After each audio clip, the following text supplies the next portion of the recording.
Hi friends, welcome to excellent coaching institute Vijayawada.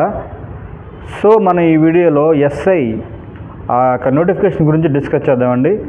ఇప్పుడు మనం చెప్పుకున్నట్టయితే మనకు వచ్చే ఏపీ పోలీస్ డిపార్ట్మెంట్ నుంచి వచ్చే నోటిఫికేషన్లో ఎస్ఐ నోటిఫికేషన్ అనేది ఒకటి ఉంది.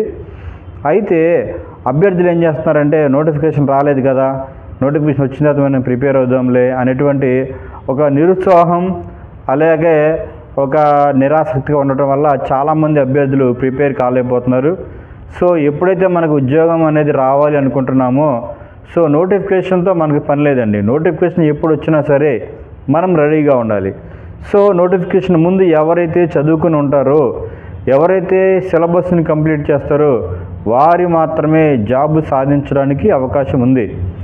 అయితే ఇప్పుడున్నటువంటి ప్రజెంట్ ఉన్న సిచ్యువేషన్ ప్రకారం ఏపీ పోలీస్ డిపార్ట్మెంట్లో 20,000 వరకు ఖాళీగా ఉన్నాయని చెప్పి ఒక ట్రస్ట్ ఆర్టీఐ ద్వారా అంటే సమాచార హక్కు చట్టం ద్వారా అడిగితే 20,000 వరకు ఖాళీగా ఉన్నాయి అని తెలియటం జరిగింది. అయితే ఖాళీగా ఉన్న పోస్ట్ వీళ్ళు భర్తీ చేయట్లేదని చెప్పి ఆ ట్రస్ట్ పిల్ అనేది హైకోర్టులో వేయడం జరిగింది.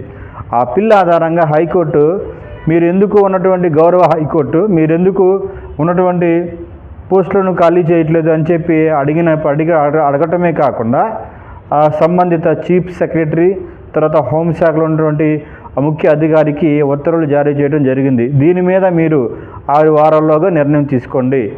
సో కాబట్టి అంటే మనకు చూస్తున్నట్టయితే ఈ నోటిఫికేషన్ రావటానికి అంటే పోలీస్ డిపార్ట్మెంట్ నుంచి వచ్చేటువంటి నోటిఫికేషన్స్లో రావటానికి హైకోర్టు నుంచి కూడా కొంత ఏమనాలి కదలిక వచ్చిందనే చెప్పాలి హైకోర్టు ద్వారా. సో కాబట్టి ఈ యొక్క అవకాశాన్ని ఎవరైతే ఎస్ఐ జాబ్ సాధించాలి అని ఎదురు చూస్తున్నారో అలాగే కానిస్టేబుల్గా ప్రిపేర్ అవుతున్న వాళ్ళు అలా కానిస్టేబుల్ ఉద్యోగాన్ని సాధించిన వాళ్ళు మేము కూడా ఎస్ఐకి ప్రిపేర్ అవుతాం అనుకుంటారు కదా.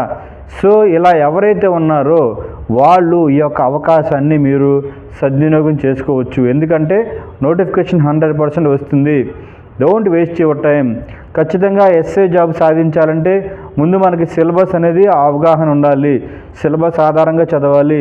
At the same time mains exam కూడా కొంచెం కష్టంగా ఉంటుంది.